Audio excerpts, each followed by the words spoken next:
Hello, friends, and welcome back to Malicious Compliance Stories.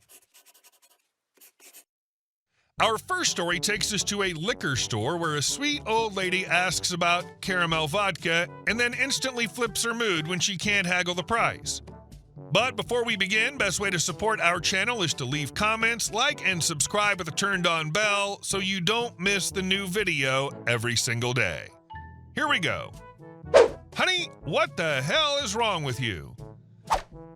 I work at a liquor store, and while I've seen plenty of odd behavior over the years, this particular moment was something special.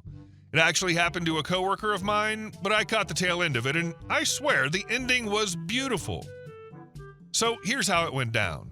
My coworker was on the floor helping customers when this elderly couple walked in. They seemed polite enough, probably in their late 70s, the woman a bit more energetic than the man, who was just quietly taking in the surroundings like this trip was more her idea than his.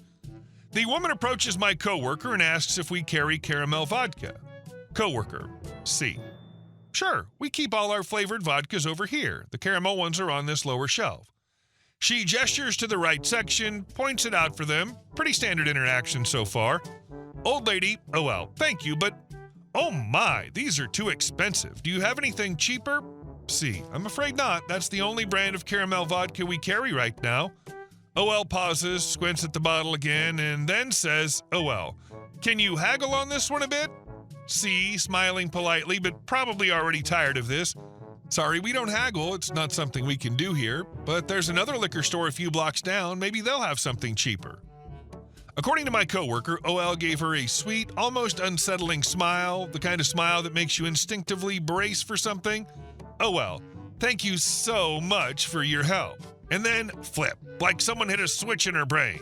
OL shouting, I'll be coming back here never! Coworker was stunned. Everyone around froze for a second. Even OL's husband, who'd been trailing behind her like a lost puppy, looked like someone who'd just slapped him in the face with a wet sponge. Meanwhile, I was over at the register, hearing the tail end of her shrieking, but completely in the dark about what had caused it. A few minutes later, the couple comes up to the till. They'd apparently still decided to buy something, though clearly not the caramel vodka, maybe a bottle of wine or something cheaper. OL was glaring at the counter like it had personally offended her. Her body language screamed furious, but pretending I'm not. I glanced at my coworker, who gave me the kind of look that says, buckle up, I'll explain later. And then, right as I was about to ask if they found everything okay, the old man just slowly turned to face his wife. His voice wasn't loud, but the tone, pure bewildered judgment, carried effortlessly across the counter. Old man, OM, honey, what the hell is wrong with you? The air went dead silent. I swear you could hear the buzz of the fridge units humming in the background. OL blinked a few times, mouth slightly agape, caught completely off guard by her husband's very public call-out. Then she made this noise, kind of a cross between a shriek and a groan, and stormed out of the store without another word. Just turned and stomped off like a cartoon villain who got bested by a more reasonable sidekick. OM sighed, turned back to me, and in the most gentle, sweet voice imaginable said, OM, sorry about that. I'll take care of the bill. He handed over his card, completed the transaction like a total gentleman, and even smiled as I handed him his receipt. Then he gave a tiny little wave as if nothing had just happened, and headed for the exit. The second he was out the door, I turned to my coworker like, what the hell just happened? That's when she filled me in on the whole encounter, how this woman went from being sweet and polite to full-blown rage mode over not being able to haggle a bottle of caramel vodka. We still laugh about it now and then. I have no idea if OL ever returned, but I kind of hope she didn't, mostly for OM's sake. He deserves better vodka shopping adventures than that. Some people, man. Honestly, if she'd thrown herself onto the linoleum floor crying, I shall never darken thy door again, I wouldn't have been surprised. And our second story. Target Karen didn't like my answer, so she tried to grab me. I worked for Target for about 7 years total. However, I've not worked for them for 5 years. Even to this day, I'm recognized as Target Girl. This is a story of an entitled Karen. It happened last year, so it isn't word for word. I told my husband about it and tweeted about it, so I'm using his memory mixed with mine and Twitter to remember what happened. I work retail while getting my BA and finishing my master's program. I'm currently a librarian in a smallish city. I did work at the only Target in said city.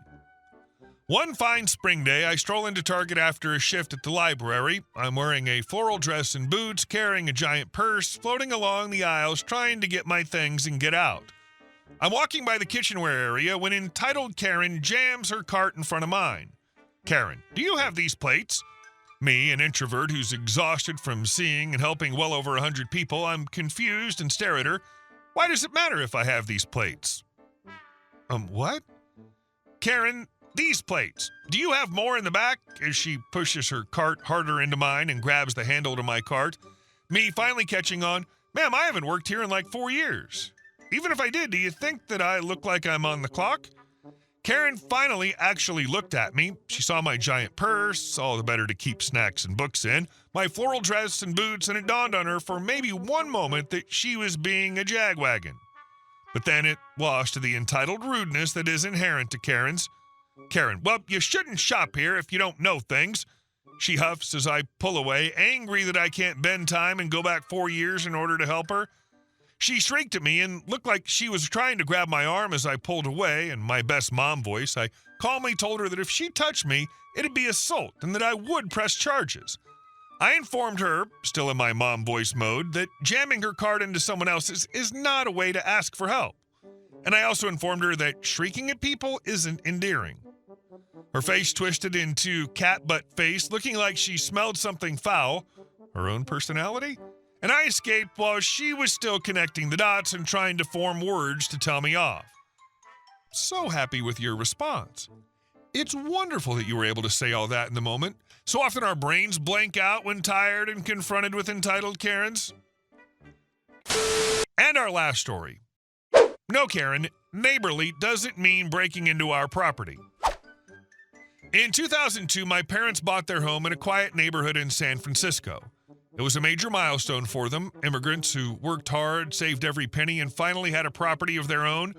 The house needed some love, but it had charm and history, and they were proud of it. Next door was an older couple, let's call them Rick and Karen. At first, everything seemed fine, but things soured quickly the moment renovations came up. The trouble began in the early 2000s, shortly after my parents moved in. Rick, a former contractor with a reputation for cutting corners, asked if he could come into my parents' backyard to repaint the side of his house. My dad, always generous, said yes. That one favor opened the door, literally. Rick didn't just paint, he used power tools, repaired siding, replaced windows, even set up ladders onto the roof, all without asking. Worse, he did it when my parents weren't even home and left behind cracked fence boards, bent gutters, and a sagging section of our roof where his ladder sat for days. When my parents confronted him, Rick shrugged. It's wear and tear, nothing serious, he said. Karen acted like my mom was being dramatic, even rolling her eyes. We're neighbors, we help each other, she insisted. That was the last time my parents gave them access to anything. But Rick and Karen didn't stop asking. Every couple of years, the same request. Can we step into your yard to fix our house? Just need to hop on your stairs to reach that window. Every time my parents politely declined, and every time Rick found new ways to trespass. My mom would come home early from work and catch him climbing the fence. She once yelled at him while he stood halfway up a ladder propped up against our porch railing. You don't have permission, she shouted. Rick climbed down without a word and disappeared back over the fence. The worst part, every time she called the police, Karen would be waiting with a lie. Oh, she said we could, Karen would say with a fake smile. My mother's English isn't perfect, and the officers, clearly more interested in keeping things calm, would mark it as a civil matter. Work it out with them, they said. Maybe send a letter. So we did. My parents paid for a cease and desist letter from a lawyer. They posted no trespassing signs on the fence, the gates, and even one nailed to the side of the house. And yet, just last month, they came home to find Rick in the yard again, dragging a ladder, casually setting up to climb onto our roof. My mom yelled, Rick ran. The next day, Karen came over with an attitude. We've tried being civil, she hissed. If you won't let us access our property, we'll take you to court.